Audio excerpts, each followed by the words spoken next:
Hello दोस्तों, welcome to our channel Loksabha exams powered by Loksabha academy. कैसे हो दोस्तों?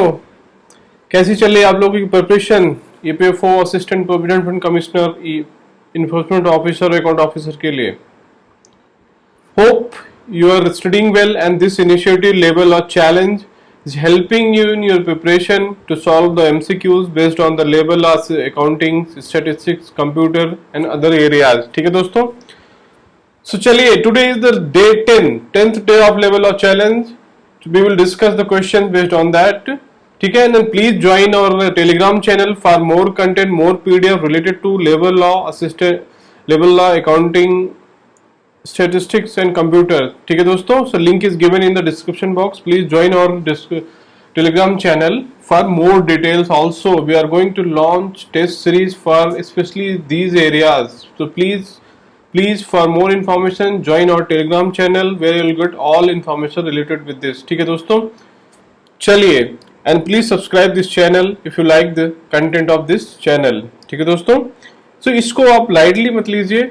ये जो कंटेंट है this areas level law, accounting, statistics, computer and other areas, this is going to play a very important, very crucial role in your selection and just you have to put little efforts and you will get maximum marks in this area. ठीक है दोस्तों, in this section you can score maximum. ठीक है, इसलिए इसको please lightly मत लीजिए, इसको पढ़िए अच्छे से, प्रैक्टिस कीजिए definitely and join our test series for complete package where you will get almost 1000 questions and no need to study anything extra from this if you solve these 1000 questions from our test series। ठीक है दोस्तों, जो कि हम launch करने जा रहे हैं। प्लीज ज्वाइन और टेलीग्राम चैनल। ठीक है दोस्तों, चलिए स्टार्ट करेंगे डे 10। ठीक है दोस्तों, देखिए ये क्वेश्चन क्या है। पहला, which of the following statements are correct as so far as the provision of the Employee Provident Fund and Miscellaneous Provision Act 1952।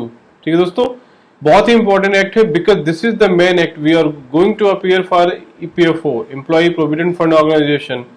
So this employee provident fund and miscellaneous provisions act 1952, very important, you have to study this thoroughly. What are the provisions, what is the eligibility criteria, all those things. Right now EPS 95 is also very burning issue in for the pension scheme. I think you must have heard higher pension scheme where Supreme Court had given some judgment and they are trying to implement। ठीक है दोस्तों, तो ये act बहुत ही important हो जाता है। तो यहाँ पे पूछ क्या रहा है, कौन सा करेक्ट है। तो यहाँ पे स्टेटमेंट देखते हैं। पहला स्टेटमेंट क्या दिया है, it makes provision for pension scheme including family pension. ठीक है दोस्तों, दूसरा स्टेटमेंट क्या है, it makes provision for employees deposit linked insurance scheme. ठीक है, तीसरा statement, the provision of employees provident fund act are not applicable to the cooperative societies employing less than 40% working with the aid of power. Fourth statement, there is no vest ceiling under the Employees Provident Fund and Miscellaneous Provisions Act 1952। Now you have to choose the correct answer from given options। ठीक है, 1 and 2, 1 2 3 4। चलिए पहले देखते हैं provisions क्या है।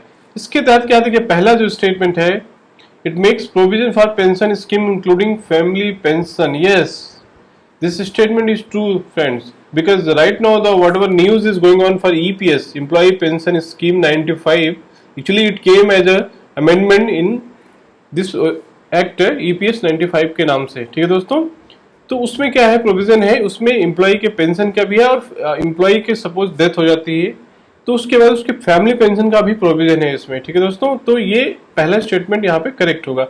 इसको detail में पढ़ने के लिए दोस्तों हमारा videos में we will study this complete act separately where all provisions, but here I'm just focusing with respect to statement। ठीक है, तो पहला स्टेटमेंट करेक्ट है दोस्तों। ठीक है, दूसरा क्या कह रहा है कि employee deposit linked insurance. Yes, दूसरा EDLI इसको कहते हैं, EDLI is also part of this act 1952। ठीक है, तो बहुत ही इसमें क्या होता है कि सपोज कुछ डेथ हो जाता है तो ग्रुप इंश्योरेंस है इसमें, some 2 lakhs and 2,50,000 से 2.5 lakhs से is insurance for employee suppose in case of any death or something unwanted। ठीक है दोस्तों, तो this also provision is there, so you have to study all these provisions। ठीक है दोस्तों, तो यहाँ पर देखिए चौथा क्वेश्चन क्या, चौथा स्टेटमेंट क्या, there is no wage ceiling under the employees provident fund and miscellaneous provisions 1932। तो यहाँ पे देखिए ये रॉन्ग स्टेटमेंट है, नो वेस्ट सीलिंग, इसके अंदर वेस्ट सीलिंग है 15,000 as per the current status, the current wage ceiling is 15,000 per month. ठीक है दोस्तों, तो इसका जो वेस्ट सीलिंग है वो 15,000 है, इसमें ऐसा नहीं है कि नहीं है। तो यहाँ पे ये फोर्थ स्टेटमेंट जो है वो रॉन्ग होता है। ठीक है दोस्तों, तो यहाँ पे देख लीजिए ऑप्शन आप देखेंगे फोर्थ किस किस में आप उसको सिंपली हटा सकते हैं, तो बी सी डी सब में फोर्थ है, और you are clear that this statement is wrong.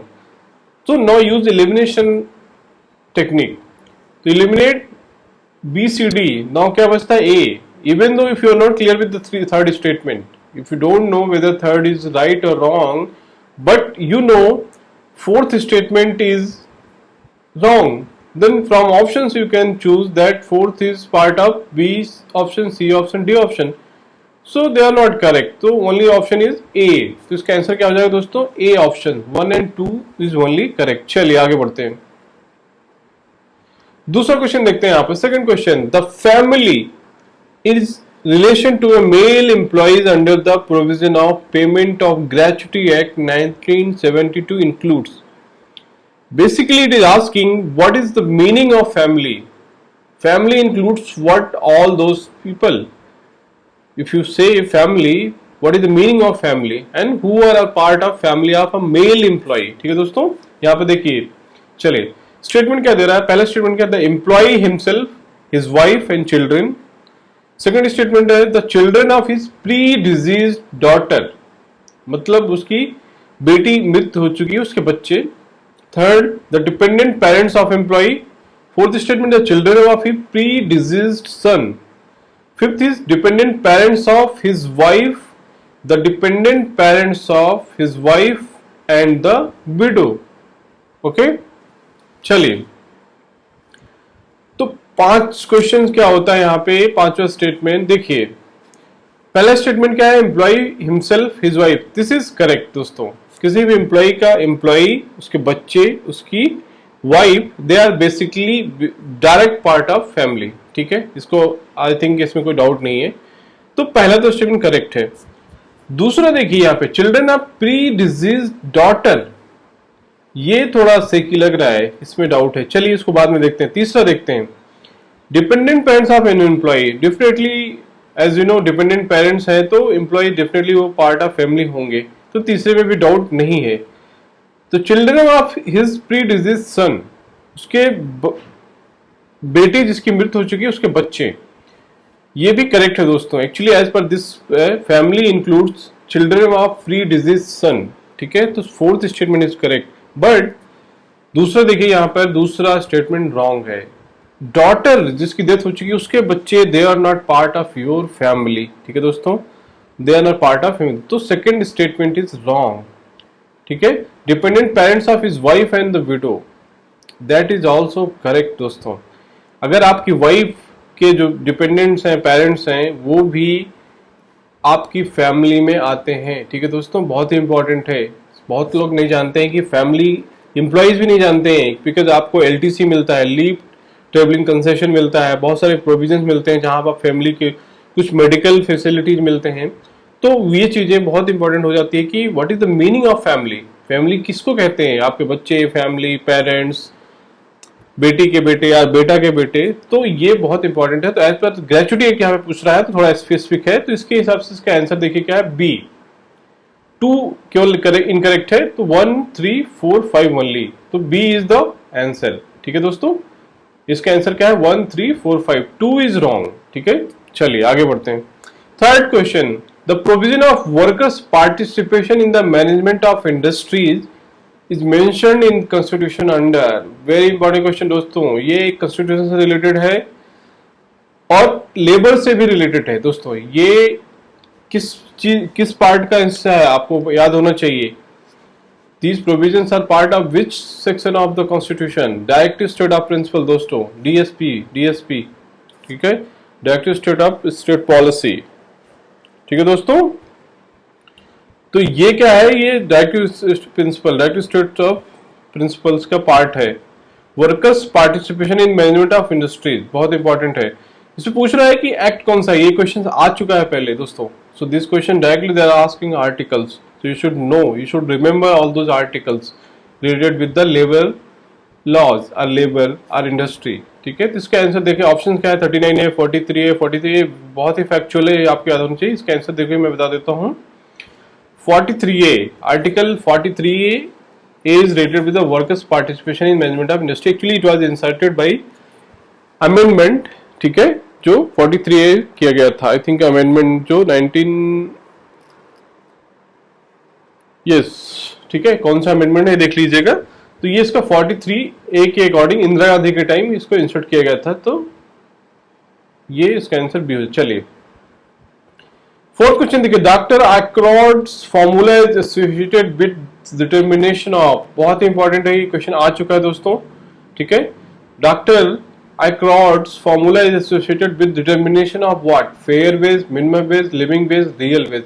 Actually आपको पहले इंस्टेंस में लग रहा होगा कि these four are almost same, what is difference between fair wage, minimum wage, living wage, real wage, all those things are little bit no synonyms or some kind of there is a similarity, what is difference, but as per labor standards, labor laws and labor terms, these are all are having different meaning दोस्तों। ठीक है, that we will discuss in separate video, but these are having different meaning।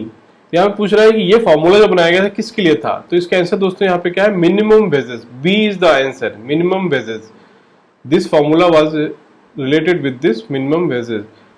Fair wage, living wage and minimum दोस्तों क्या है, minimum wages की जो भी आपको किसी चीज की मिनिमम आपको लाइफ को सस्टेन करने के लिए रिक्वायर्ड है दोस्तों। ठीक है, जैसे गवर्नमेंट क्या करती है कि जो एज पर लेबर लॉ है अभी कि या प्रैक्टिस जो है कि इंडस्ट्रीज में 6 मंथ में government declares minimum wage, minimum salary for daily veg, daily wages. ठीक है, जो कॉन्ट्रैक्ट एम्प्लॉयज होते हैं कि मिनिमम कितना सैलरी देना है।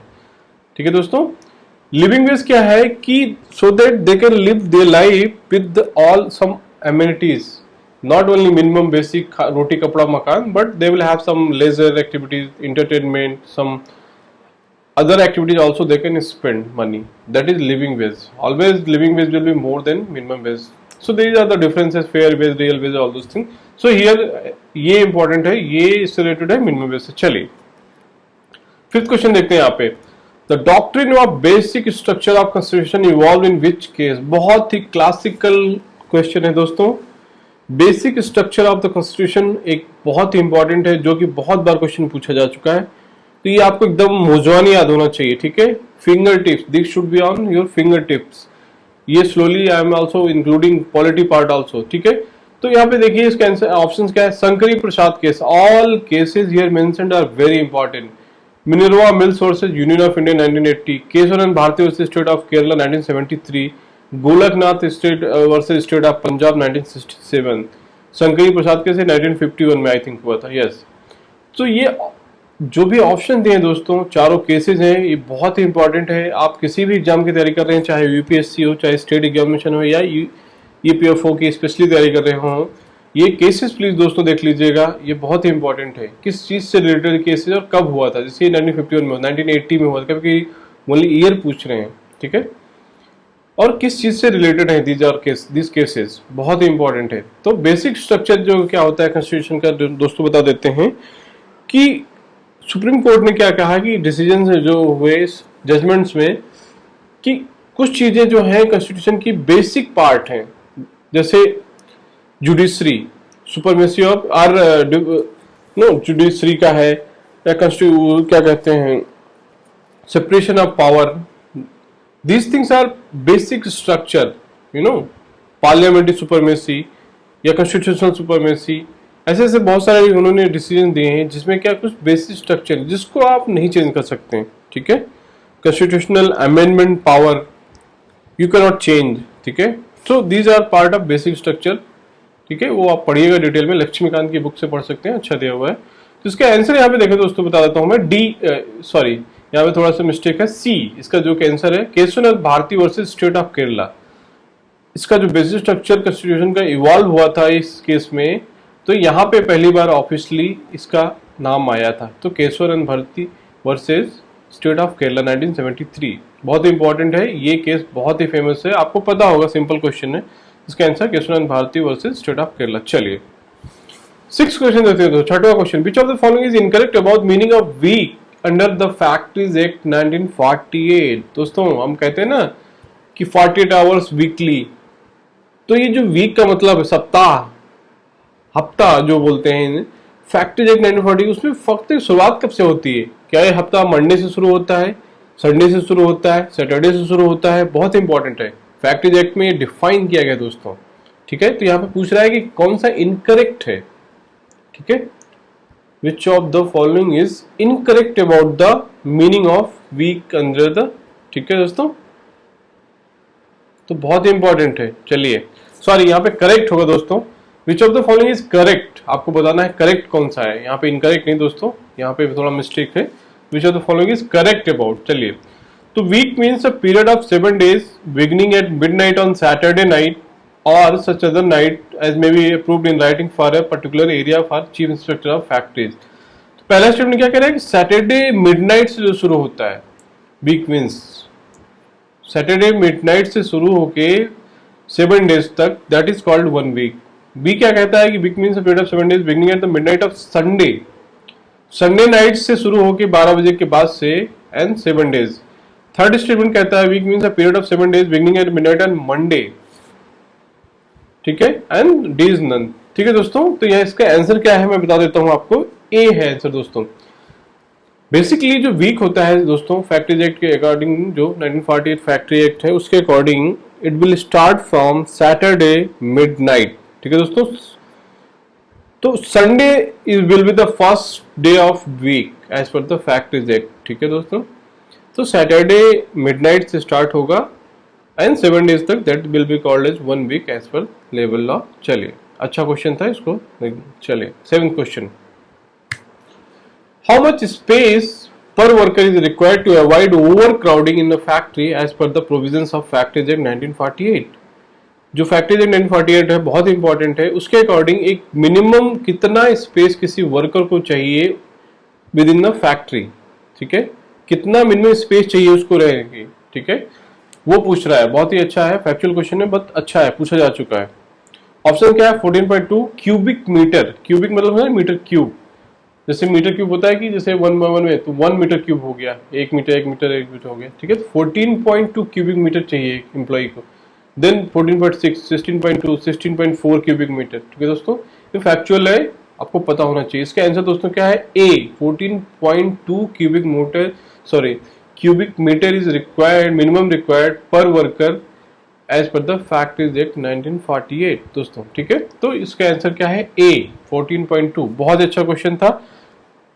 ठीक है, चलिए दोस्तों, ओके ठीक है दोस्तों, तो ये रहा हमारा आज का लेवल लॉ चैलेंज डे 10, 10वां दिन था। तो कैसा लगा दोस्तों, how was this initiative, how was the questions? Please tell me in comment section and tell me what are the improvements we can do for your more help, so that it will be more helpful to your preparation for EPFO Assistant Provident Commissioner, Enforcement Officer and Account Officer। ठीक है दोस्तों, so please keep watching this initiative and please like and subscribe this channel for more videos and join our Telegram channel also, given the link given in the description box for more details, PDFs, mind maps and all those things। ठीक है दोस्तों, चलिए, thank you for watching this lecture, see you in the next video।